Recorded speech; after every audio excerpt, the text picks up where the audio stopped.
Welcome everybody to Real Shame. It's a twice, sometimes more week show where we review movies from our movie list of shame or movie blind spots. I'm Adam. I'm Andy. And as we've been saying this whole season, this season of Fright, we're coming at you with more episodes and more horror movies because that's the thing to do when it's almost Halloween. It's fun. And we want you guys to have fun too. So this week is no exception. We're coming at you with a movie that I haven't seen and that Andy has seen. And that movie is The Texas Chainsaw Massacre. Texas Chainsaw Massacre. Let's get into that. This is the movie that Rex Reed called the most horrifying motion picture I have ever seen.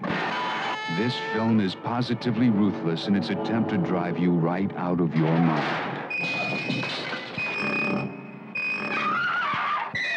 Sally, I hear something. Stop. Stop. The Texas Chainsaw Massacre. From New Line Cinema, rated R. Texas Chainsaw Massacre came out in 1974, directed by Tobe. I'm just going to call him Tobe Hooper because it is spelled T-O-B-E. I don't think he pronounced it Toby, but who knows. Directed by Tobe Hooper. He went on to direct movies like the remake of Invaders from Mars, The Funhouse, Life Force, The Texas Chainsaw Massacre 2, and again, did he direct Poltergeist? I think he did not, honestly. I think Steven Spielberg directed it, but it's a subject of debate and always has been and probably always will be. Unfortunately, Tobe, I just call him Toby. Tobe Hooper passed away a few years ago, so maybe we'll never know. It was written by Kim Hinkle and Tobe Hooper, filmed in our great state that we're in right now of Texas, around kind of the Austin, Bastrop, Round Rock kind of area, with UT alumni and other people that had gravitated to Austin around that same time. Leatherface, I mean, it's not a spoiler to say Leatherface is in this movie. He's on the friggin' poster. I think everybody, even if you haven't seen this movie, you know that there's a man named Leatherface in it, or called Leatherface in it, loosely based on Wisconsin serial killer Ed Gein. I think it's Gein, not sure. The cinematography is by a guy named Daniel Pearl. He went on to do a crap load of music video. I looked at his IMDb resume. He has done so many music videos. If you've seen any music video in your life, chances are he directed it. It's like a 1 in 10 chance. Did cinematography for it. I mean, he has done a crap load of music videos. But he did go on to do a movie that I mentioned either when we did Full Moon High or An American Werewolf in London. He directed Full Moon High. Or I just said Full Moon High. When we did The Howling or American Werewolf in London, this guy directed the movie that I mentioned in one of those episodes, Full Moon High. He did direct the Texas Chainsaw Massacre remake that came out in 2003. Oh, interesting. He directed Alien vs. Predator Requiem. He directed the remake of Friday the 13th, which came out in 2009. He did the movie The Boy with the little doll, not Brahms, The Boy 2.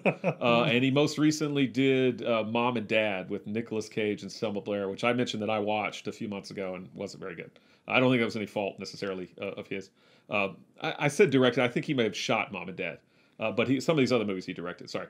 All right. That's it for because the cast is a bunch of nobodies that you've probably never heard of. Maybe Gunnar Hansen, who plays Leatherface, because he went on to have a pretty successful career in horror. But everybody else, I'm not going to mention them because most of them did maybe this movie and a few other things and probably nothing else, or some of them only did this movie. So it's and not maybe really cameoed in the sequel. Yeah, which we'll talk about later. But anyway, I've seen this movie before. You have never seen it. I've never seen it. But you're well aware of its reputation. Yeah, and that's the thing I was going to say. This movie kind of had an unenviable task of, I think, you like you said, everyone knows Leatherface. Yeah. Everyone knows about the Texas Chainsaw Massacre. And I knew generally what the story was going to be. Like, I kind of knew the broad strokes and stuff. And that's just stuff you just pick up from the zeitgeist and that talks about in popular culture and all that kind of stuff. Yeah. So having said that, I have mixed feelings about this movie. I have mixed feelings about this movie. There's a lot of stuff that I can understand and see and like and see like, oh, this is where it kind of comes from. Like, I can definitely tell like House of Thousand Corpses and The Devil's Rejects and all those kind of movies that Rob Zombie did kind of stem from this movie, right? You can see that DNA and stuff like that in this movie. And I know a lot of people hold this movie in really high regard and high esteem. So I kind of had that going with that too. So this movie delivered on a lot of stuff that I expected to, but it also didn't deliver on a lot of stuff I expected it to. So it's just this weird kind of mixed bag. I think, honestly, I'm kind of conflicted, and I can't say how I feel or not. I definitely got to give it another watch.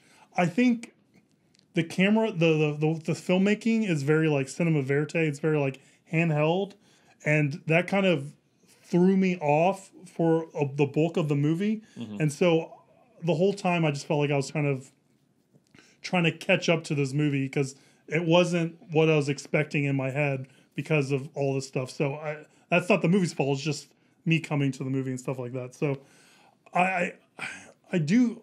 This might be my Independence Day, where it's a movie that I feel like I'm probably past the age of watching it where I would really enjoy it.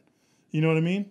I do think it's better than Independence Day as a movie, but I do think like maybe if I saw this, when I was a kid, like when I saw Halloween 3 for the first time, I would have really enjoyed it more. But now almost being 40, it's just like, and seeing all the movies after it, it didn't really work as well for me.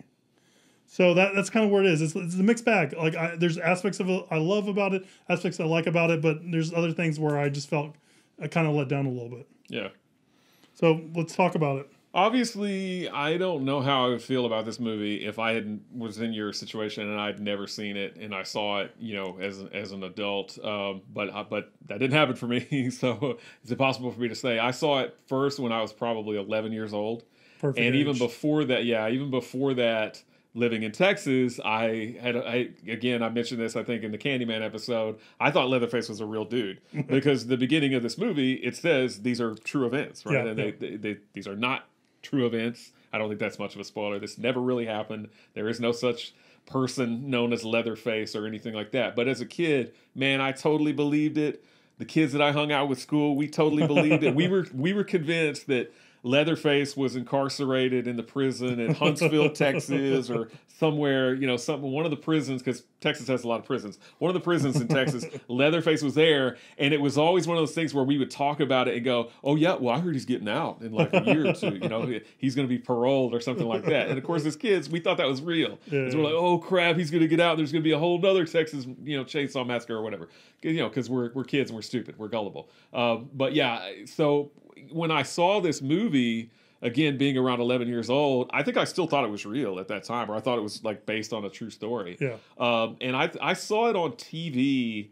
I want to say I didn't see it on like a cable channel like HBO, because whatever channel I watched it on, they gave warnings. They're like, this parental advisory for sure whenever you're watching this movie. And I was kind of terrified to watch it, but I was like, no, I'm gonna make myself watch this movie. That's cool. So I watched it, and I loved it. I had a lot of fun with it. It does look it was very low budget. Yeah. And it looks very low budget. And especially, you can imagine me watching it as a little boy on like a CRT TV. It looked like a home movie. So it gave it this really, really authentic feel. Yeah. I mean, and so as I'm watching it, I'm like, man, this almost looks like it's really happening. This kind of thing. But I really loved it as a kid. I've seen it numerous times since then. Again, this is a movie that, along with something like Candyman, I would rent, maybe not every Halloween, but every few Halloweens or something like that. It would come into the rotation. I do own it on Blu-ray on the 40th anniversary, because 2014 was the 40th anniversary of the movie. And I actually went and saw it at the Draft House for its 40th anniversary. Cleaned up, pristine looking, though it still looks, even on Blu-ray, it still looks low budget, and it still looks. I think it was shot in like 16mm, right? Yeah, something like that. Yeah, I believe so. And so, I mean, it looks grainy and gritty, even cleaned up with a 1080p resolution or whatever. I think it still looks almost kind of like a home movie, and I feel like that gives it a lot of its appeal. But I just really like this movie. I feel like it's lean, mean, brutal, although maybe not as brutal as some people think. It's very macabre. Particularly later on in the movie. But yeah, I mean, I enjoyed it. I don't have no idea what viewing it was for me this time, maybe the 10th or the 15th viewing of it. But I enjoyed it just as much this time as I've enjoyed it every other time before. I really, really like this movie. Do you want to go into spoilers and talk about it a little bit more? Or? Before I do, I'll give the Rotten Tomatoes and all that stuff. It's 88% fresh, 82% audience score. Roger Ebert wasn't very big on it, so they didn't review it on the show because I think Siskel and Ebert's first show was in 1975. This came out in 74. But Roger Ebert does have a print review of it where he only gave it 2 stars, and Leonard Maltin gives it 3 stars. Leonard kind of likes it. All right, so now we get into spoilers. Now we get into spoilers. So if you haven't seen this movie, check it out. Definitely avoid spoilers. Otherwise, Leatherface will come break out of Huntsville prison and find you and kill you. He will.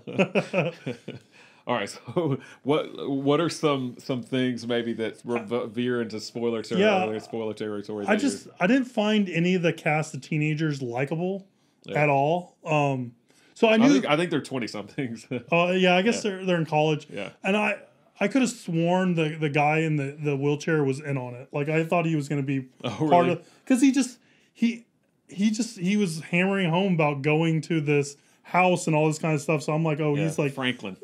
He's like leading him on, like he's the I don't want to say he's the patsy, but he's kind of bringing him on. Yeah. But I mean, I knew like kind of the general story. I knew that they stumble upon this house that has Leatherface and his like family and stuff like that. Mm-hmm. And I knew that at the end, she was going to think she escapes, but then she finds somebody else that brings her back into the house and stuff like that. Mm-hmm. So I knew that general idea of the movie before kind of going in on it.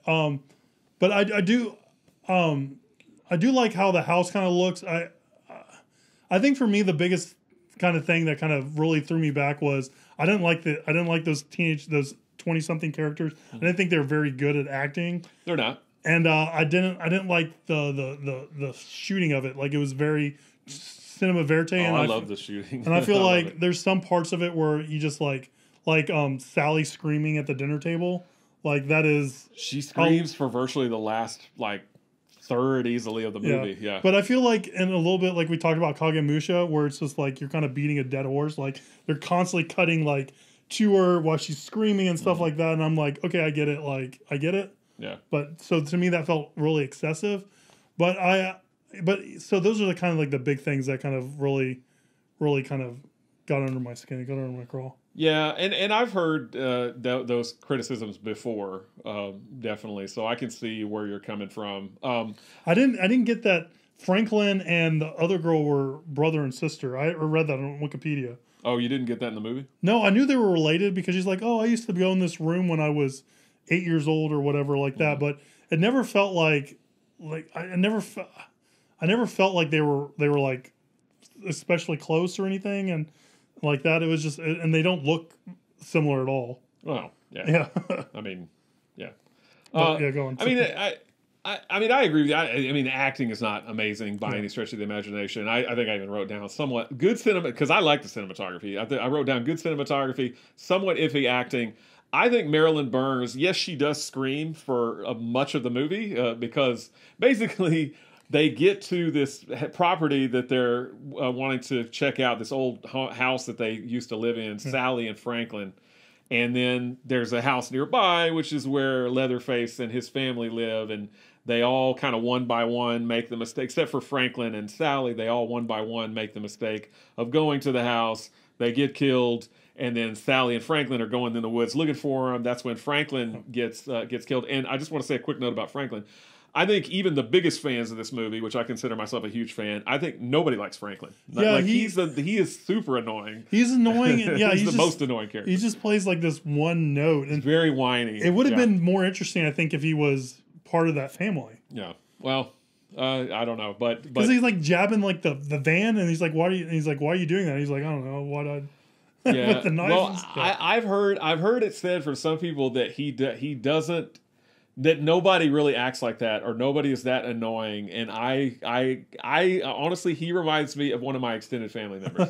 I won't say who it is, but if you're watching, he's not around anymore, so he's not watching. But honestly, he reminds me of one of my not my immediate family members, but one of my extended family members. So I'm like, no, I've known people like that. I know people that are that kind of annoying or whatever. But yeah, he's definitely an annoying character, and I'm always waiting for him to die. Every time I've seen this, I'm like, I can't wait till Leatherface, till he's like, Sally, I hear something, and Leatherface is like, yeah. I'm like, yes, there's some catharsis in it. Yes, I love it because again, even the biggest fans of this movie think Franklin is super friggin' annoying because he is. I mean, he really is, but. I think Marilyn Burns, who plays Sally, gets or deserves a lot of credit because she was put through the ringer making this film, and even just what you see on screen, she's running a ton in the movie. She's getting beat up. She's getting I mean, not for real, obviously, but she's getting sliced open or cut with razor blades, and Grandpa's getting to suck her finger and. Yeah, that's another thing. I've always thought Grandpa looks ridiculous. He looks ridiculous, but it's a young guy that they just put really old age makeup on, and it does not look good. But it was kind of creepy. It was super creepy. It is creepy. It is creepy. And I remember the first time as a child watching this movie, I guess I was just stupid. I was like, is he alive? Like, is he? Because I couldn't really tell that he was. Again, maybe just watching it on old CRT TV. I couldn't really tell that he was like sucking on her finger. But now obviously I can, and I know that Grandpa is alive. Grandma's not. She's in a chair, she's a skeleton. Rotted to a corpse. Yeah, or rotted to a skeleton. And then later they try and give Grandpa the hammer so he can like hit her in the head, but it just basically just drops out of his hand or whatever. But when she's at the dinner table, that whole kind of thing, I can see your perspective, and I can see saying like it may be a little bit too much and it may go on too long, and maybe it's just because I'm used to it, but I just am like, ugh. I mean, I just think it's freaky and macabre and gross, and Leatherface keeps looking at her, and the hitchhiker guy keeps looking at her, and the dad is bitching about something or other, but yeah, I mean, I don't know, maybe just growing up with it. Whatever happened to that trucker that saves her? You just see him like kind of run off. He just kind of runs off. He leaves his truck there. Yeah, he just kind of runs off down the road. But I love the ending. I love that part where she manages to get in the back of the other guy's truck, and she's laughing because she's basically gone crazy. She's basically gone insane, and then Leatherface is just swinging his chainsaw around, and then it just cuts, and that's it. I mean, it's again. It's what 85 minutes, maybe something like that. So to me, it's just kind of a lean, mean, brutal horror machine. I do like how fast Leatherface like dispatches of their friends. Yeah, like you just like basically one walks in that room, he slams the door shut, and then he's gone, and then another one he just like grabs her, and like there's no like tension to build up like what's gonna happen and stuff like that. Like you see the hook, but all of a sudden he's just like boom on the hook. Like there's no like. Chase. I mean, there's chasing in the end, but with these people, you're not like they're not dodging and ducking and diving and all that kind of stuff. It even has a little bit of comical kind of thing, like when Leatherface is chasing after her. There's a part where she turns a corner and he kind of does the cartoony kind of skip. Really? he's like, and then he kind of runs after her. Yeah, I mean, so they kind of make it almost like a dark comedy at times. It's kind of funny. My absolute favorite scene of the movie. And this is, from what I understand, a lot of people's favorite scene in the movie, is the first guy gets killed, right? He goes into the house, and Leatherface opens up the door, and it's like, bam! It just hits him with a hammer, picks him up, and then shuts the steel door. And then his girlfriend is sitting out there on that swing out in the yard. The camera is below the swing and slightly back, and it's on a track, so it can dolly or whatever. She gets up from the swing, and the camera just follows her as it goes. And, you've got this gorgeous Texas sky, blue sky, clouds. Everything looks kind of idyllic.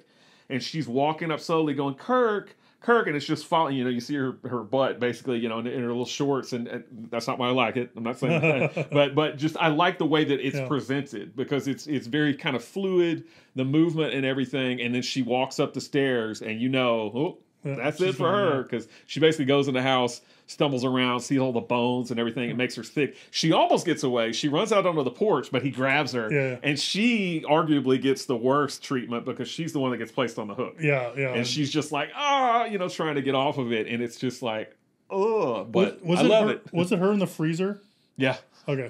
Yeah. She has some weird kind of death spasm because she's like, oh, and comes up whenever he opens up the freezer. Yeah, that's her. Okay.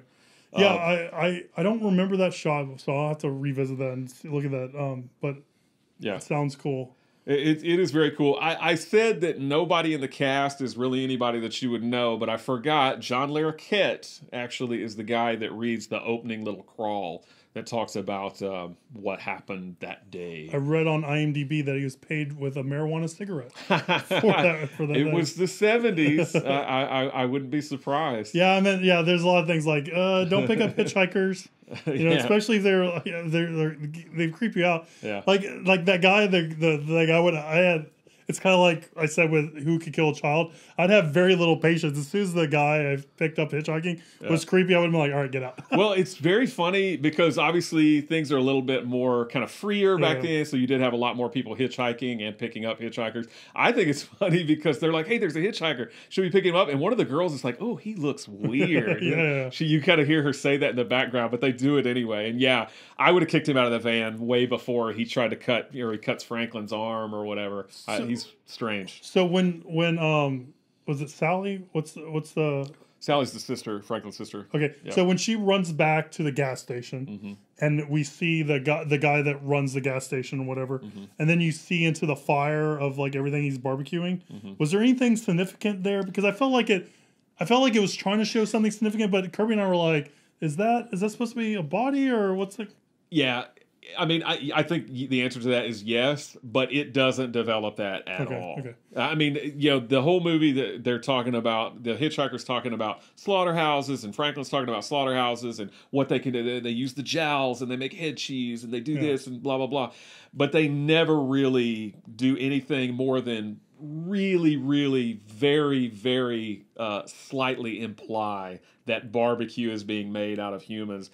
That comes into play more in the sequels. Gotcha. Honestly. Okay. But yeah, this movie, that's like an afterthought, I feel like, that is not developed at all. Okay, I was just curious about Yeah. that. You know? No, yeah, she stares at like some barbecue. You're right. She stares at some barbecue, and it's very like red, and it looks sinister, but nothing is ever said or really done about it. And then we have like Franklin like chewing on that sausage a little bit in the beginning. So God, and when Franklin goes, yeah, I was like 500 times, I'm like, even I, as a fan of the movie, I'm like, get on with it. We don't need to see him go, 100 times. Sorry if I'm getting spit on you, but yeah, he does that. He does that a lot in the movie. Yeah, and you're like, hurry up and die already, Franklin. He's a little insufferable for sure. Very, very, very much so. So this was banned in a lot of countries because it was too violent. I don't think it's violent by today's standards. No, it had to be cut. It had to be cut to get like approval ratings in some countries, but it was a big hit for its small budget. So the Gunnar Hansen, who played Leatherface, went on to have a pretty decent career, at least in a lot of horror movies. Marilyn Burns, that played Sally, she would appear in Tobe Hooper's follow-up to this movie called Eaten Alive, which I saw once, and I thought was terrible. Absolutely terrible. But she's in it. It has its fans. Followed by 3 sequels, including Texas Chainsaw Massacre: The Next Generation, which is the one with Renee Zellweger and Matthew McConaughey. It was filmed in the 90s. That one was written and directed by the co-writer of the original film, Kim Hinkle. It was remade in 2003 as Texas Chainsaw Massacre. That was directed by Daniel Pearl, who's the cinematographer. Jessica Biel in the remake. Yep, Jessica Biel. And then there was a prequel to that remake. Then there was Texas Chainsaw 3D, which was a direct sequel to this movie that we're talking about, the original movie. And then Leatherface is a prequel to this original movie. So if you can follow all of that, it's kind of a complicated thing. There was also an Atari 2600 Texas Chainsaw Massacre video game. Was there really? That's cool. Back in the early 80s. I never heard of it until I was an adult. I never saw it when I was a kid. Have you played it? I have, and it's like a lot of Atari 2600 games. You get bored with it after about 30 seconds, based on what we have now. Reminds me of like the Friday the 13th NES game. Yeah, that game was but it's even worse than that. It's even worse than that. So Marilyn Burns, that played Sally, she is in Texas Chainsaw Next Generation, and she's in Texas Chainsaw 3D. So is the guy that plays Grandpa, because, again, that was just a young guy that they made up with old age makeup. So, yes, he is still alive. He's in Texas Chainsaw Next Generation and Texas Chainsaw 3D. Gunnar Hansen is in Texas Chainsaw 3D. The guy that plays Franklin is in Texas Chainsaw The Next Generation with Matthew McConaughey and Renee Zellweger. The guy that plays the dad and the guy that's the truck driver that throws the wrench at him at the end, both of them are in the Texas Chainsaw Massacre 2. Gotcha. in 1986, which again was directed also by Tobe Hooper. So that's all the appearances that they made. And you say Texas Chainsaw Massacre 2 is pretty good, right? Yeah, it's definitely played more for dark comedy. Okay. It definitely has more dark comedy kind of stuff. I mean, there's a lot of buffoonery in that movie. It's not played nearly as straight as this movie, and it's not. I mean, it's brutal. There's still some gore and stuff in it, but I don't, because of the clowniness of it. It's you take it a lot less seriously. Gotcha. But yeah, I mean, I like Texas Chainsaw Massacre too. I feel like it goes on a really long time. Gotcha. It could have been trimmed a little, but it's definitely worth watching. And I think I've only seen the remake, the 2003 remake, which I didn't care for because obviously I love this original film. So I can't comment on. I've never seen The Next Generation with Matthew McConaughey and Renee Zellweger, and any of the prequels and other sequels. And stuff. I forgot about there's Leatherface Texas Chainsaw Massacre 3 as well. I didn't write that one down, but that one came out I think in 1990. But yeah, I'm gonna revisit it this time next year for sure, just to see how I feel about it, because I do think there's a lot of good in it, and I think now that I know what I'm kind of getting into, I might be able to enjoy it a little bit more than what I did. Yeah, I mean that's probably a good idea. Maybe now that you've seen it and kind of all the hype has gotten out of the way, you can maybe watch it with with tempered expectations or less expectations and see if you feel any differently. Yeah, because I was expecting a little bit something on the par of Halloween, right? Yeah, yeah. I mean, if I had to compare the two, I think Halloween is way better. Yeah, and honestly. I agree that. I agree that. So, but I love them both. But yeah, Halloween is definitely a cut above.